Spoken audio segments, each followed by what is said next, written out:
So what is a team? Let's discuss some of the important points or the important characteristics of what a team really is. Once we understand what a team is and what its functions are, it will help us understand how we should be a part of it. For any business to be successful, it is not about just the business telling you, what is expected out of you. You need to know how you need to contribute to the business as well. And the goal in this module is to share with you some points that will kind of tell you how you need to behave and what can you do to be a better part of the team as a whole. So a team is a group of people or one unit who are working together for a common cause. This common cause is a very important aspect for a successful team. If there is no common cause, then it is very difficult for a group of people to come together to achieve a goal. So for example, when India got independence, it was the whole of India that came together to achieve this one goal. Now, if you remove the goal of independence, then obviously the people would not have come together. It's the same thing with a team. In your business, whatever the business goal is, that needs to be very clear. The cause needs to be very clear, because once you are able to identify the cause, then you can put people together and help them achieve that cause. Members of a team are committed not just to the cause, but they are committed to each other as well. As you become a part of a team, what happens is you have this sense of belonging that builds up. You have these relationships that are formed. You have this understanding that happens. This encourages you to not just be committed to the cause, but you form a bond with the person next to you as well. So it could either be the person on your left or your right, and you end up building this kind of a relationship with them where you feel that you should not just do it because you're supposed to do it or because that's the goal of the team, but because you want to do it for the other person, and the other person is also working to do the same thing. So working together is kind of a reason by itself. There might be times, I'm sure you've experienced, when you might not necessarily have a very clear idea of what the goal is or what you're really working towards, because some businesses are quite complex and you might not know how your role is particularly helping a business. But you might just do it because you are told to do it. So working together in one team ensures that there is this kind of clarity and there is this common cause, and you are committed to that cause and also committed to one another. Members of a team attempt to understand each other. There is deliberate communication that happens. This is one of the things that is a behavior that is expected from each of us. When we are put into a team, it should be our effort to understand each other. It is, we usually expect, to just sit and people come and talk to us. But I suggest that should not be the attitude. You should be deliberate in your communication. You should try to get to know one another. Because, it's like I said, you're a part of this family. You cannot just leave things as they are and let people do what they want. You are dependent on each other. You are bound together because you're a part of the same team. So there has to be this deliberate communication that happens. There has to be an attempt to understand the other person. Now, there are a lot of benefits of doing this. Once you start talking, once you start making this communication happen, what happens is that you end up identifying what other people's beliefs are, what they like, what they don't like, how they think, what their strengths are, what their weaknesses are. And you will automatically start to resonate with people of your team. You will understand that, okay, what challenges they have or what they believe in is something that I believe in too. So that kind of automatically creates this bond and fosters a healthy environment. Members of a team also seek a level of resonance. Now, what do I mean by resonance? It is not always that we are able to find someone that we get along with, right? I'm sure you've had instances in your career or in your family or in your friend circle where you just don't resonate with someone. You don't vibe at the same frequency, so to say. Now, when you're a part of the team, you need to seek that level of resonance. You need to seek that vibe. So that will mean you will have to accept others for who they are. You will have to do some adjusting. But this deliberate seeking ensures that you both vibrate at the same frequency. There is a match in your thinking, in your liking, and the fact that you're working as a team towards a common business goal should be a good enough reason for you to work together. Don't misunderstand me. I'm not trying to say that you need to really, really like someone or, go out of your way to become the best of friends. All I'm trying to say is that if you have a common business goal, and if you both agree that that's a common business goal and it's the right goal to achieve, then that is a good enough reason for you all to adjust and work together to achieve that goal. So you have to deliberately seek that resonance. A team is an environment where there is healthy competition. It is very important to accept this competitive nature in a team, because this competition kind of grooms you to what you can expect as you grow, get promoted and go high up the ladder. This healthy competition fosters an environment where you're open to face challenges. It's one thing to sit in one place and achieve your goals and just go home, but it's a completely different situation where you're actually challenged by someone else, not just your boss, maybe a colleague who's been doing really well all this while and you've not been. And if someone challenges you, then that lights a different kind of a fire, that puts a different kind of a pressure. Now, that kind of environment actually grooms people to get better, because life is full of challenges. It is up to us how we face them.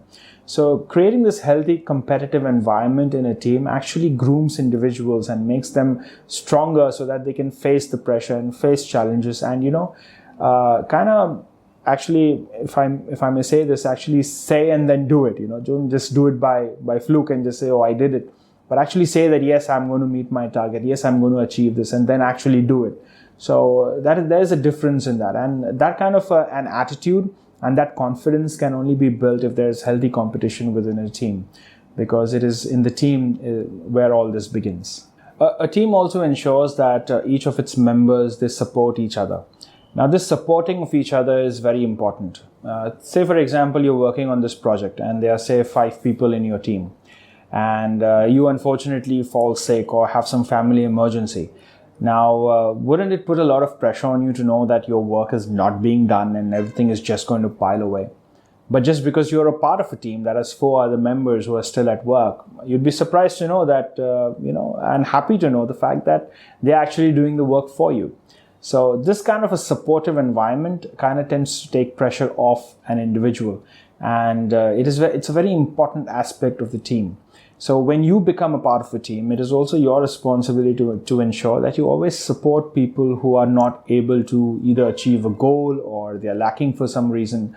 Don't push it too much of an extreme. Don't start piling work onto your own plate, and then you end up not doing what you're supposed to be doing. But whenever possible, always try and support each other, so that it creates that environment where you know that someone's got your back and the other person know that you got their back. So that will help the entire team building process and team bonding process. Last but not least, being a part of the team is also about feeling that sense of belonging. Now, as I said, it's not always going to be that you become a part of the team and then everyone comes and approaches you and then, they form a bond. Sometimes you got to be proactive. So you got to be the reason why there is this sense of belonging. So you need to be proactive in making that deliberate communication happen. You have to be the reason why being a part of the team is so much fun. So what happens is once the sense of belonging is created with your team members, you will do it not just because you're supposed to do it, but you will achieve your goals and you will make sure your team is number one because you feel like you belong or you owe that to each other, right? So when I was a part of my team, it was always my goal to ensure that my team does well, because I never wanted my boss to be in a review with his bosses where he's being told, that your team is not. That was a complete turn off for me. I could never imagine him being in such a situation. So that was a great trigger for me to ensure that my work was always in place. And fortunately for me, the people who reported to me also had the same mindset. They always used to ensure that we are doing it because we work for you. So that sense of belonging is what is very important. That kind of emotional content kind of completely changes the work environment and makes people really feel like they are part of something. Becoming a team player. Now let's discuss some of the important points we can use in order to become a team player. Becoming a team player plays a crucial role in your career success. It will ensure that you are able to get people to work together. You're able to belong to a set of people that are working towards a common cause. Overall, in any work environment, usually when you're working with maybe even if there are 2 people, that sense of being a part of the team is very important. This will ensure that you not only just have career success, but make you feel motivated and make other people in your team feel motivated to work towards a common cause. Becoming a part of the team is not easy. It is easier said than done. It requires effort. Usually people expect that they will just be themselves and then, the team would accept them and they would enjoy being a part of the team. But that's rarely the case. You'd be very fortunate to enter a group of people and just be accepted by them very easily. I'm not saying that, there'll be rebellion or they will hate you. I'm just saying that normally for a group to accept you, there needs to be some kind of interaction that needs to happen, some kind of bonding that needs to happen. So there won't be all embraces and hugs. I mean, yes, of course, they will say, hi, welcome to the team and so on. They'll be warm and all that. But that real connect does not really happen the first time. So in order for you to ensure that you're doing your bit, you need to put in that extra effort, at least in the initial stages, so that you're able to bond with fellow team members. What you need to ensure is that you have an open mind and are very flexible. Having an open mind will ensure that you are able to listen to what the other person, other members of the team are saying and where they're coming from, what their beliefs are, what their likes are, what their dislikes are, so that you're able to understand each of their personalities and how you behave with each of them. Being flexible ensures that you will be able to have that adaptability. And so if, say, someone has a very strong personality and you come across as very strong as well, then that's not necessarily going to work in your favor. So being flexible will ensure you're able to adapt to different personalities, embrace the ones, that really require embracing, while keep your distance from the ones that, that like to keep their distance. So this kind of an understanding can only come to you once you have that open-mindedness and once you actually listen to what other people are saying and what they're really talking about. Becoming a part of the team requires persistence. You will not be able to achieve all of this or become a successful part of a team just in one day or in a week or in a month. Sometimes it will require consistent effort from your end. So you have to be persistent in trying to ensure that you're doing your best to be a part of the team. It is not necessary for you to go around pleasing others. That is not what I'm saying. But what I'm saying is that you need to be open-minded and do whatever is necessary. So sometimes it might not, suppose your boss or your team leader has told you to do something and maybe you don't agree with whatever he's saying, but it's okay for the time being to just do something because you're told, and probably later on discuss with him, one-on-one what your thoughts really are. So that ensures that, you're a part of the team and you're a team player. You're not just too adamant or rebellious about everything that happens. So that is one of the keys that you could use. It also requires that you understand human nature and accept human nature. Human beings are quite complex. You cannot, just meet someone and understand on the first go what type of people they are, what their likes are, what their dislikes are, what their beliefs are. But you need to know how to understand people. You need to be able to put some kind of a gauge on what kind of personality they are. Now, that is very easy to do because once you start getting to know people, you're able to understand their patterns, what they like, what they don't like, what time they take a break, whom they like talking to, are they fun-loving, are they very serious, do they prefer some kind of informal bonding, so you'll understand these things. Now, once you understand these things, it is important to know that you have to accept them for who they are. You're not here to change people. So you have to be adaptable and flexible so that you're able to accept their nature and get along with them. Once you're able to accept someone, then automatically that puts you in a very strong position because they are able to see that you are someone who actually likes who they are and you accept them for who they are. So that automatically puts you in a situation where you're able to kind of exert a level of influence. Becoming a team player is about knowing the other person, knowing the other people in your team. So it is important to know each other. Knowing each other requires genuine intention. You cannot fake knowing the other person, right? So when you're having a conversation with someone, you need to genuinely feel like you want to know them. I'll give you an example. I had this experience where one of my leaders actually got a hold of me and took me to a coaching room and decided to have a conversation with me. Now, when he was asking me questions, about who I am, where I'm from, my past experience. All the while he was distracted. He was constantly looking out of the room or checking his phone. I mean, his questions were constantly coming, but I didn't feel like he was really interested in knowing who I was. But he was just doing this because he was supposed to do it. Now, of course, I was just, he was my team leader, so I did not know him that well. But it was very easy for me to read that he was not genuinely interested in me. Now, it's the same thing with you. You can read such things as well. If someone is asking you questions and is not really interested, you will know that immediately. And this is a big turn-off. Always ensure that when you want to know someone, it's better to ask one question that you genuinely want to know rather than asking 10 questions that have no relationship whatsoever. So when you want to be a part of the team and you want to get to know the other person, try and always be genuine with your effort. If you don't want to know someone or don't want to know something in particular, it is better if you don't ask rather than faking it. Because once you fake it, then it gives or sends across a very wrong kind of a message. So, but once you genuinely find a common topic to talk about, say for example, you find someone who's a little reserved and doesn't like to talk about things, but you might find that they're very good with their product, right? Or they're very, very good with the knowledge they have about the business and very good with the meeting their numbers. So in that case, you could ask them a question about, what they're good at, because that would help you and you would genuinely be interested. Rather than going and asking him, hey, what's your name, where you're from, what's your favorite color? It would make more sense to ask him a question that you're really interested in. So this genuine intention is what is very important.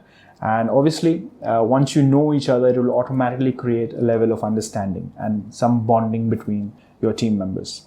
Always be proactive to help one another. That is one of the main points to keep in mind when you're part of a team. The attitude to help one another goes a long way in ensuring you develop a very strong bond, not just with your peers, but also create a very positive impression on your managers. Because a manager or a team leader will always look for people who are ready to help one another and also help him as well. Because even when I was a team leader, I always had my eye out for people who are willing to help the other person. Because they would end up not only helping their colleagues, but also me as well in my work. And that would automatically give them the opportunity to learn new things. And, I could then groom them to be ready for the next level. So this helping attitude is very important when you are part of the team. It gets you a long way. Encouraging independent thinking. Usually when we work together in a team, we are given goals and we are told what to do. But as human beings, we like to do what we want, right? We like to use our own mind, use our own brains and think our own thoughts and try things our own way. Now, this is a very important attitude to encourage. Of course, to its limits, not too much of it. But encouraging others into independent thinking will automatically get them to the same conclusions that in all possibility you are proposing. Because obviously, say for example, a business has a particular change that it is implementing. Now, it is very important to get individuals to share their own opinions about the change. Now, when a business is making a big change, it has obviously done its own research and only then it's come to such a big conclusion. Now, some people, when they are told that you need to do something, they immediately start to rebel it. But if you encourage them to think independently and think if this is the right thing to do or not, or what would they do if they were in a position where they had to make such change, you will realize that they are automatically coming to these same conclusions. So, and once they come to the same conclusion, then that automatically inspires them and creates this kind of conviction within them that whatever is being told is the right thing to do. So we always ensure that members of the team are encouraged to think independently and come to their own conclusions.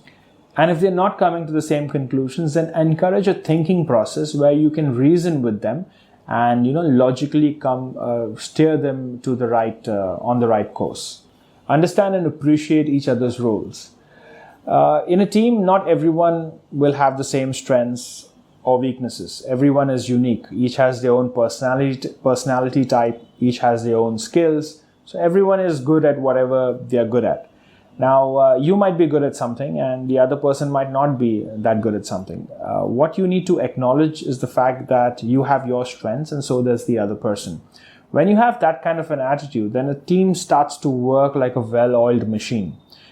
People are all doing what they're supposed to be doing, and automatically the whole team as a whole, the holistic view is such that everyone's doing what they're supposed to be doing and the team is successfully achieving its goals. In order to ensure this attitude, you got to understand and appreciate what the other person is doing or other members of your team are doing.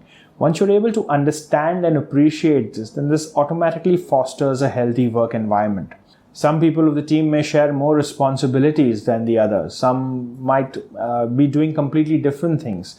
Like, for example, when I was in my team, I had opportunities where I would take extra initiatives for the business as a whole.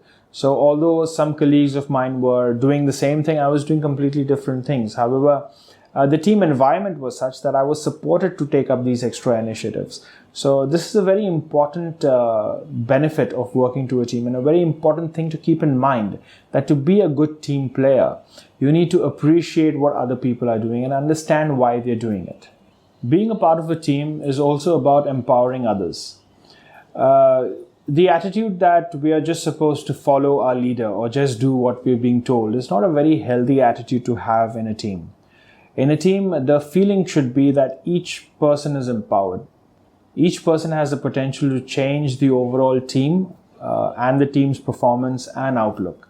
So what we try and always do is we empower the team members, each members individually, to make decisions, and we make sure that they feel that they are part of the decision-making process. Now, this kind of empowerment that we give them automatically puts them in a position of power. They feel that it is happening because I said so. And there's also this thing that since they are saying it, they have to do it now. So this empowerment kind of creates this environment where all of them feel that they have the power to change and achieve whatever they set their minds to. This creates a very healthy work environment and also ensures that each member of the team feels responsible for the business and whatever is happening in the business. Becoming a team player is about treating everyone equally but also uniquely. Now, you might be wondering why I'm saying this. It's because all people are different. You cannot treat each person the same way, but you got to treat each other equally. For example, I might like something what the other person does not like. So if you want to do something for me, you could give me, say for example, a chocolate. But there could be this other person who's actually on a diet plan, and giving him a chocolate would actually offend him. So, but you want to treat the other person equally. So you could give them some healthy meal, right? So you're treating both of us equally, but uniquely. You're keeping in mind what my needs are, what my likes are, and then treating me that way. And while treating the other person, you're keeping the same thing in mind. So this kind of an attitude ensures that you are accepted more easily in the team, there is stronger bonding, and you're able to treat each person equally, but understand what their needs are and respond accordingly. Last but not least, always recognize and reward teamwork. Very few people will take initiatives to keep the team together. It's very rare to find a team where everyone is taking initiative. There will always be people who are shy. There will always be people who are not that good at gelling around with others. So you have to be the one who takes that initiative so that you're able to break the ice and get them to talk with you and create that environment where, there's more friendly conversation happening. It is important to not only take these initiatives, but also reward and recognize people who are taking these initiatives. So one of the common initiatives I used to ask my team members to take is to always, either plan a team outing or, some lunch or some biryani party or something like that. And I used to always catch people in the team who are willing to take that initiative. Obviously, because I know that they will take that initiative and they will get the whole team involved and get them to do things together. Obviously, once the whole occasion was over, I would obviously reward and recognize the fact that this person is taking that extra effort. And the next time, some other person will take the initiative. This kind of ensures that each person gets the opportunity to know one another and to bond with the other person. And also, if there is any chance that, any conflict or any uneasiness that is there in a team, then that can also be understood. So, but the important point is, it is important to reward and recognize such individuals. You should be one of those individuals who should not hesitate to take that first step and become a team player and get all your team members together.